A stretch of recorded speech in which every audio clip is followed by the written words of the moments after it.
It was a sunny day and I was in my boat when suddenly a storm came out of nowhere and my boat crashed onto an island. What's up guys and welcome to 100 days of hardcore Minecraft but on a survival island. I have done many videos on surviving 100 days on hardcore Minecraft, but this is the first time I'll be trying it on a survival island. Some goals I have for these 100 days are to defeat the Ender Dragon, defeat the weather, and acquire full Netherite gear. Anyways, if you enjoyed, then please make sure to drop a like and subscribe. Also join my Discord server, link in the description. Anyways, let's get into the video. Day 1, I spawned in on my island. My body was completely bruised and filled with blood after my boat crashing onto the island. I started off with chopping down some wood. I then collected the saplings from this tree so I could use it to grow more trees. I then made a wooden pickaxe and mined for some stone. I upgraded my tools and started collecting seeds. I made a farm by the ocean to plant my seeds. I then went exploring in the ocean and came across a shipwreck, so I looted it and got some good loot. I also got a buried treasure map. For the rest of the day, I explored some more structures and then trapped some animals that spawned in my island so they would be safe. Day 2, I was mining and I found some iron. I kept digging down and I ran into a cave. I gathered some more iron and some coal from the cave. I then went out and used the wheat I had to breed my cows. Then I saw a pig spawned on the island, so I trapped them in the hole as well. I started chopping down some wood. I then went fishing. I used a fishing rod which had enchanted lure 1 that I gotten from an ocean structure. Then I made myself some iron armor. I then hid to the buried treasure and dug it up. Day 3, I finally found the buried treasure, and after a lot of digging, I got a lot of good loot from it and left. I made a shield right as I got back to my island. I then planted down some sugarcane as well. Then I did some terraforming around for a while. Day 4, I made a fenced area for the animals and moved them out of the small hole into their new home. It was now time to go mining. I'm gonna leave my island and go towards the mainland for this mining trip because I don't want to waste time trying to find diamonds underneath my small island. Day 5, I was in the mainland. Before I went mining, I killed a ton of cows and some horses for leather. Also collected a lot of sugarcane. I then went into a cave as it was turning dark. I found a cave right away that led to a really low level. I found some lapis and iron. I then found my first ever diamonds, which was amazing. Day 6, I was still in the mines mining looking for diamonds. I then found another vein of 4 diamonds, which was even more good. After a little bit, I ran into a mine shaft and I found another diamond in a chest in the mine shaft. Also some iron and an iron pickaxe. I then started to cook some food because I was running out. Day 7, I was still mining in the caves and I found 6 more diamonds. Anyways, I was mining for a while, so let's just fast forward a couple days by the time I'm out of the mines. Day 12, I was back at my island with 20 diamonds, 46 iron, 56 gold, a ton of lapis, redstone and leather, and also a couple of slime balls. That mining trip was very successful. I then created a nether portal and went to the nether. At first my spawn looked bad, but then I spotted a nether fortress and a bastion, which was great. I also expanded my sugarcane farm. Day 13, I went exploring to collect some spruce wood from a snowy island and also to gather some spruce wood saplings. I got back home by night and went to sleep.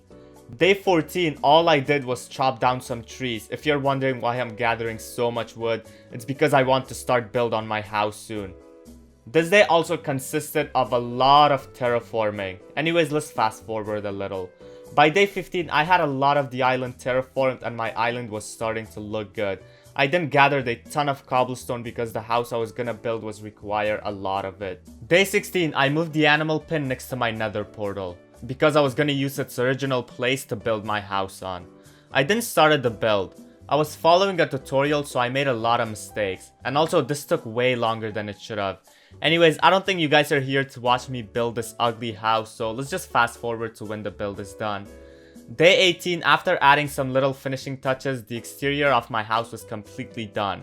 And I gotta say, for a house made out of cobblestone and wood, this doesn't look that bad. I then changed the floor of the interior to oak wood slabs and the house was completely finished. All that was left was to move my stuff in, so I did. Day 19, I made myself a full enchanting room.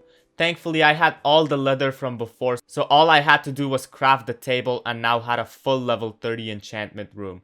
I was only level 22 though, so I couldn't enchant. I then went to sleep. Day 20, I went to the Nether and it was time to finally explore the fortress and the bastion. Also maybe get some ender pearls if I could. I staircased all the way down to the ground. I then went into the fortress and started going for blazes. I spent a couple days in the fortress not only collecting blaze rods but also looting the whole Nether. By day 22, I was out of the Nether fortress with all the blaze rods and all the loot I had gotten. It was now time to explore the bastion. I made my way to the bastion and started exploring. I opened multiple chests and to be honest, the best loot I was getting by far was obsidian. Day 24, still looting the bastion, and the most dangerous mobs were not even the brutes, they were the hoglins. They were everywhere and super annoying. I looked around some more and looted the entire bastion.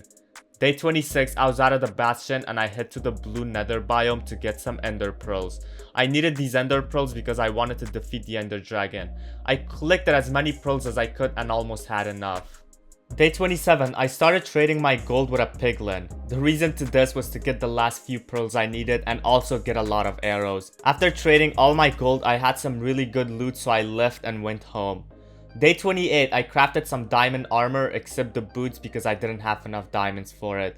I organized my inventory and I left to fight the dragon. I threw my first eye and started moving in the direction. Day 29, I found a stronghold and not too long after I found the portal room. I filled in the eyes and jumped in. I started off with shooting down the crystals first. After destroying the crystals, it was time to beat the dragon. I damaged the dragon as much as I could and finally killed it with my fist. Day 31, the dragon was fully defeated and I collected my dragon egg and experience. I got all the way to level 68, which was great because now I could use the levels to enchant. I then built up to the end city gateway and I went in. I found an end city right at spawn, but sadly it had no ship. I looted the end city and continued exploring. Day 32, I found a second end city after a while and thankfully this one had a ship. I looted the entire end city and got some great loot, including some godly armor and diamonds. I then built out to the ship and took my elytra. We were now fully geared up. Day 33, I went back home and I put some of my loot away. I crafted some gear and also collected some gear. I also made a grindstone and it was time to enchant. I started off with my diamond pickaxe. I got silk touch and efficiency 4, which was decent. This whole day was spent enchanting and combining to try and get as good of gear as possible. Day 34, I made another trip to the nether to get back up to level 30, so I could enchant another pickaxe for fortune. After enchanting, I got fortune and was good to go. Day 35, I sheared my sheep and it was time to get netherite. I needed a lot of wool, so I went back to the mainland to find some sheep so I could shear them. I got to the mainland and found a group of sheep spread out, so I started shearing. It was also nighttime and the mobs were making it super difficult to collect the wool. Day 37, I had enough wool and I started to head back to my house. After getting back, I organized my inventory and then went netherite mining. I started exploring all the beds. As you all know, netherite mining is a boring process, so let's just fast forward to when I'm done. Day 40, I had gotten 35 pieces of ancient debris from exploring over 70 beds. I completely destroyed the nether. Day 42, I got back home and started smelting my ancient debris. I made full netherite armor and also added netherite to some of my pickaxes. Day 43, I collected some ingredients for a weakness potion because I needed it badly. My armor durability was super low and I needed mending as soon as possible. Day 44, I head off to the mainland in hopes to find a zombie villager I could bring back to my island safely and then cure it. I got to the mainland at night and waited. I ran around a little bit and noticed a zombie villager. I quickly started to lure it towards the sea and then I placed it in my boat and took it back home. Day 45, I threw the potion of weakness at the zombie and gave it a gapple. The curing process had begun. Day 46, the zombie was cured and it was now time to get mending. After a couple tries, I got mending but for 5 emeralds. I only had around 16 emeralds and wanted the 1 emerald trade. By day 48, I finally got a mending trait for only 1 emerald and I bought as many books as I could. I then added mending to my gear and was good to go.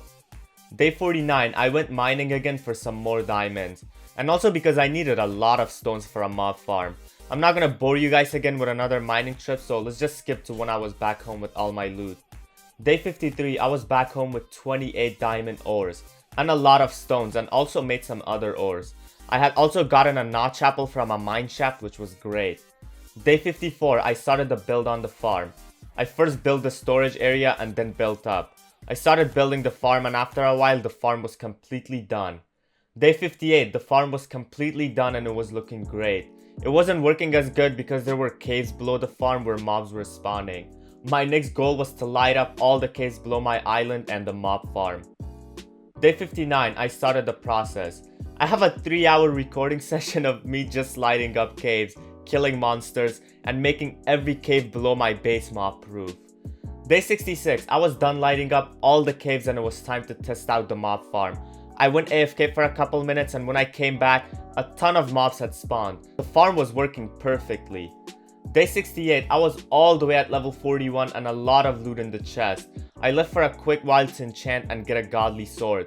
After getting an OP sword, I then went AFK for a while and collected a ton of mob loot. Day 72, my gear was almost completely maxed out and it was all full netherite. I used all the bones I had gotten from the mob farm. I made bone meals and farmed a ton of wheat for some food.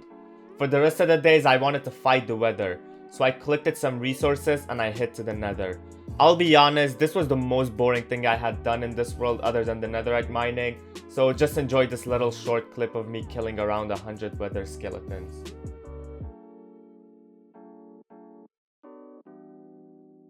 Day 81 and we're back with not 3 but 4 weather skulls. Day 82, I dug down and spawned the weather. As I've said in all my videos, the weather is the easiest mob to kill. Anyways, I killed the weather and got my nether star.